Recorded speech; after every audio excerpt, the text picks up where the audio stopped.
The night was supposed to be perfect. My suitcase was packed. My suit was ironed. My passport was in my chest pocket, and the flight to Dubai was set for 11:30 p.m. sharp. My brother, the golden child of the family, the one everyone adored, Marcus, was getting married in the most luxurious wedding venue in downtown Dubai. Every family member had flown out the night before, except me.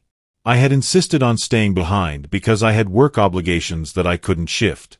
Mom had begged me on the phone earlier that morning, "Derek, please don't miss this flight. Your father is already complaining that you always do things your own way." I laughed it off. "Mom, I'll be there. I'll even be at the airport before you finish your breakfast in Dubai." She sighed heavily. "Just don't let anything happen." If only she knew how prophetic those words were. I left my apartment around 6:50 p.m., thinking I had more than enough time. The drive to the airport was normally 1 hour without traffic, and I had checked Google Maps. Everything was green. My playlist was on, my windows were down, and I kept imagining Marcus' face when I walked into the reception hall. I even pictured his shocked laugh and the way he always hugged me too tight. But 10 minutes into my drive, everything shifted. My car began to jerk, small at first, like the engine was coughing. Then suddenly, the entire dashboard lit up with warning signs I had never seen before. "What now?" I muttered, turning down the music. Before I could pull over, the car coughed one last time, let out a long dead sigh, and shut off completely. No lights. No engine. No nothing. It was like someone unplugged the whole car. I sat there in disbelief, pressing the push-start button over and over again. The only sound was the night breeze and a long stretch of empty road. I was in the middle of nowhere, literally the long, barren highway between our city and the international airport. No houses. No shops. No people. Just darkness and the occasional passing truck. I tried to call my parents. No network. I tried Marcus. No network. I tried 911 just to see if any connection would go through. Network error. I felt my heartbeat begin to race. It wasn't fear of missing the flight yet, it was that helpless feeling of being alone in the middle of nowhere, with a dead car and no network. I stepped out of the car and waved down a few passing vehicles, but nobody stopped. Who stops for a stranger on a dark highway late at night? Not in 2025. I opened the hood. Smoke puffed out slowly like the car was mocking me. I touched the engine with my flashlight, hot as fire. Something major had failed. I tried calling again. Still nothing. I walked a bit down the road, found a spot that looked slightly higher, and raised my phone. One tiny bar appeared, then disappeared. I tried again and again until finally, a faint ring-tone. Then it cut. My frustration boiled over. "Come on." I paced back to the car, sweat dripping even though the night was cool. I sat on the hood, staring at the road, praying for a miracle. At 9:30 p.m., I finally got a call through, sort of. Mom's voice came through in broken pieces. "Derek, where your father is." "Mom." My car broke down. "I'm trying to." The line died again. By 10:15 p.m., I realized what was happening. I was going to miss the flight. And if I missed the flight, I was going to miss Marcus' wedding.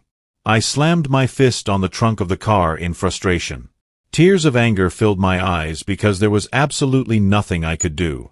No Uber would come here. No cab was passing.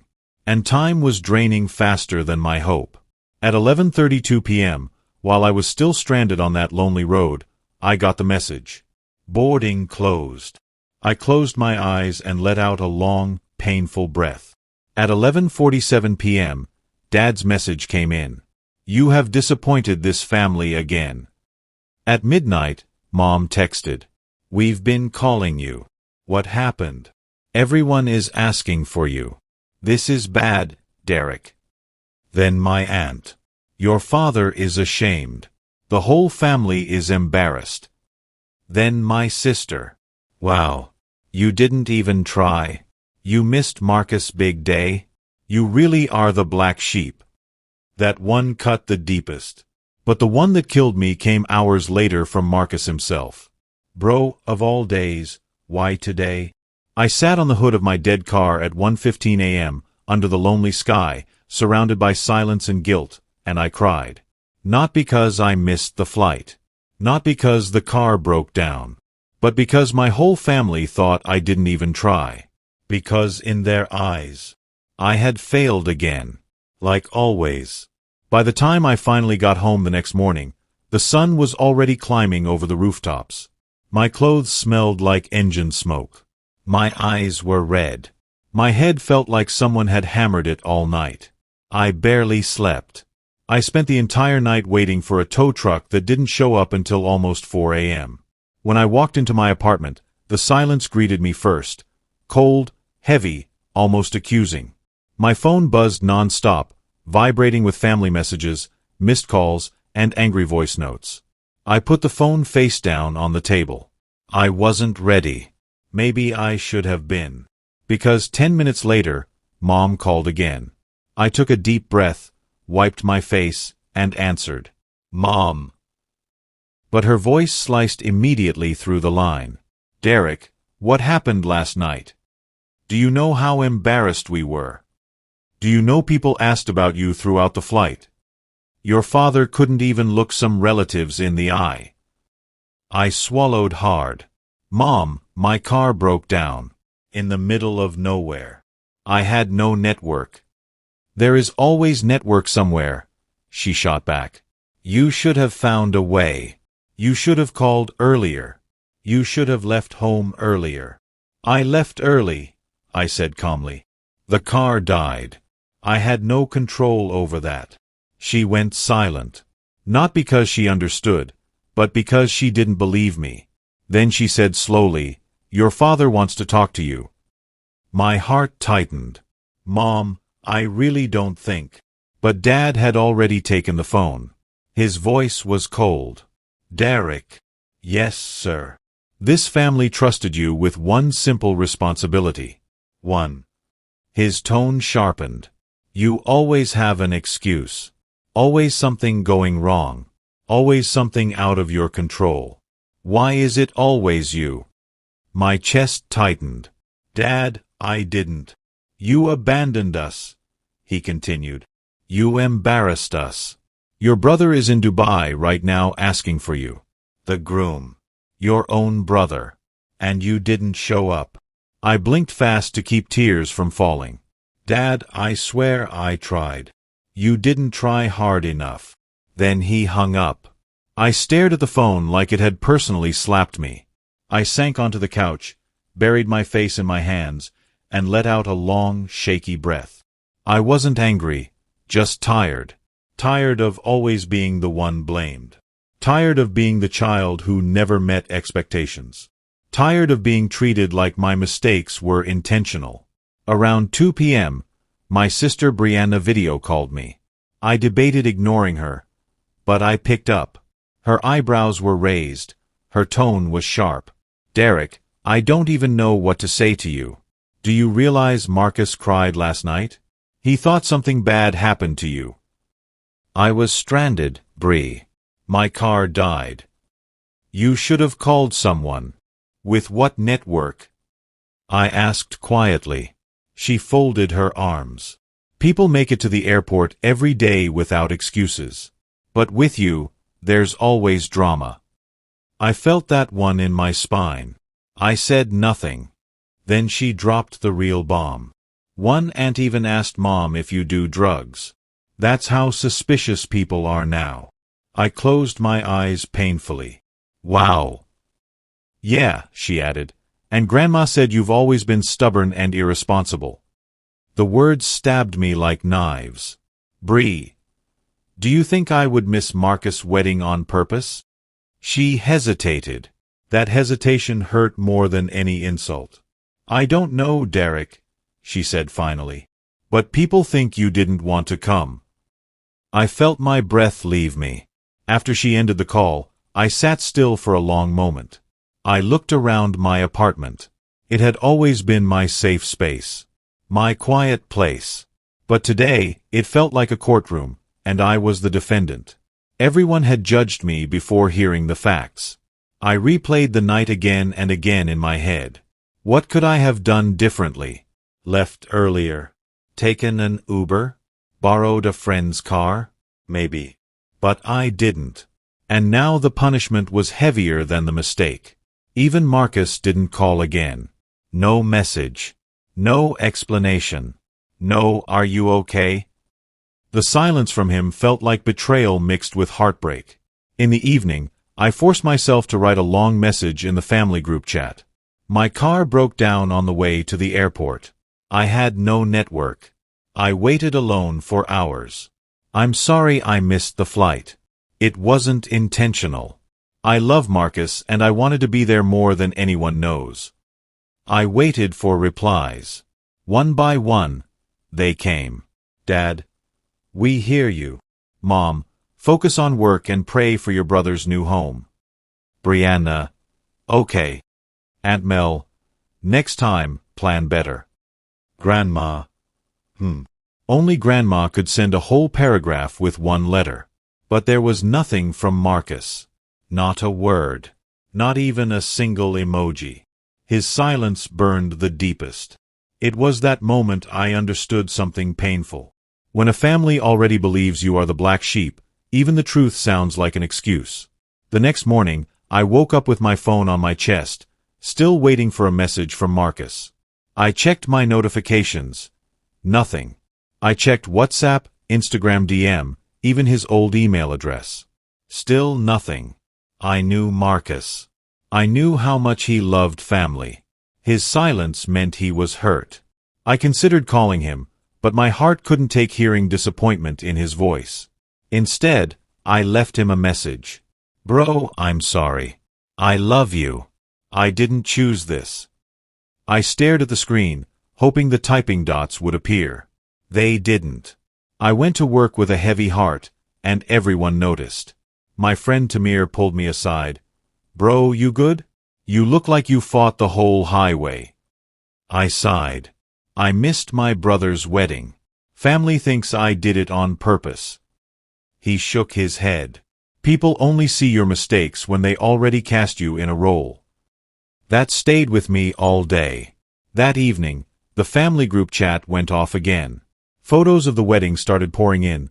Luxury cars, Dubai skyscrapers, elegant decorations, Marcus and his bride looking flawless. Everyone was congratulating them. My name didn't come up once. Then Aunt Mel finally typed. Too bad Derek couldn't be responsible enough to join. My blood boiled. Brianna added, he always does what he wants anyway. Grandma sent, nonsense behavior. Dad wrote, we will address this when we return.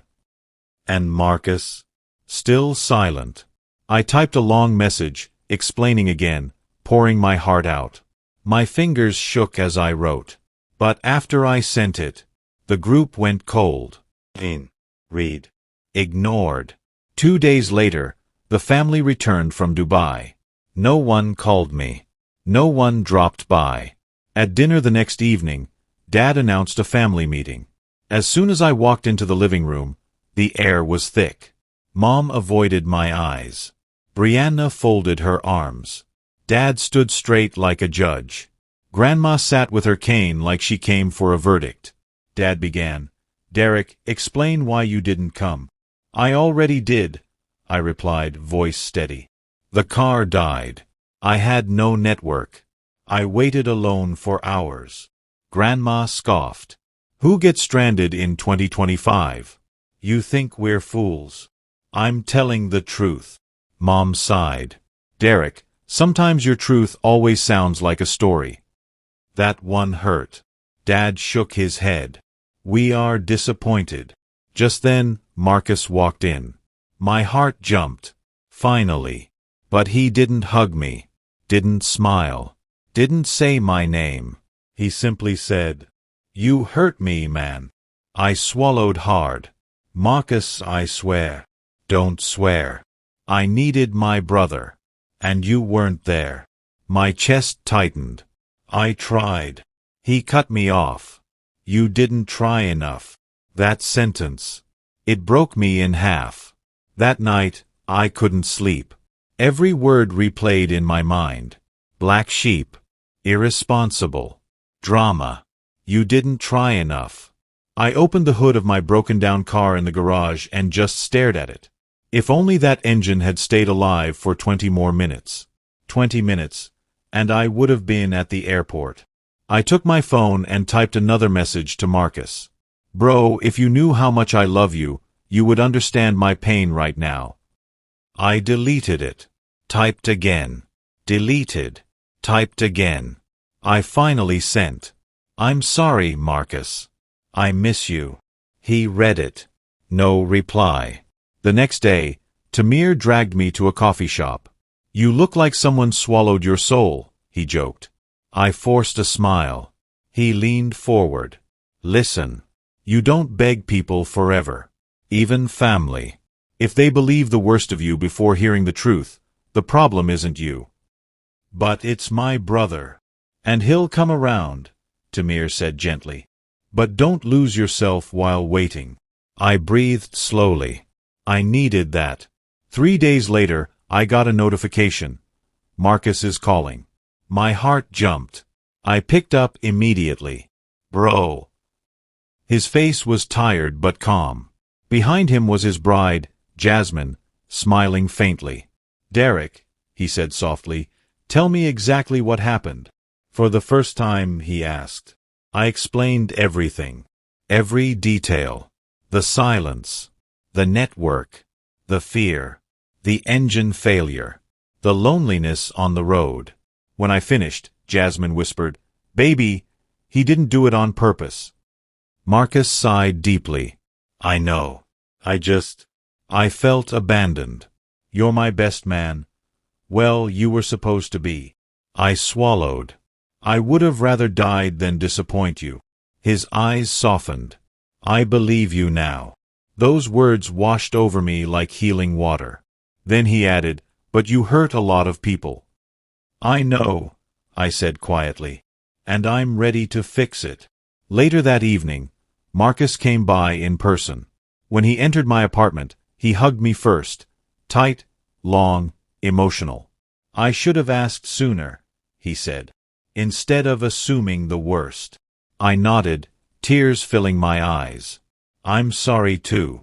We sat down, talked deeply, like brothers who hadn't talked in years. Then he said something that surprised me. Dad always expects perfection from you because he sees himself in you. But when you fall short, he takes it harder. I blinked. Dad? Me?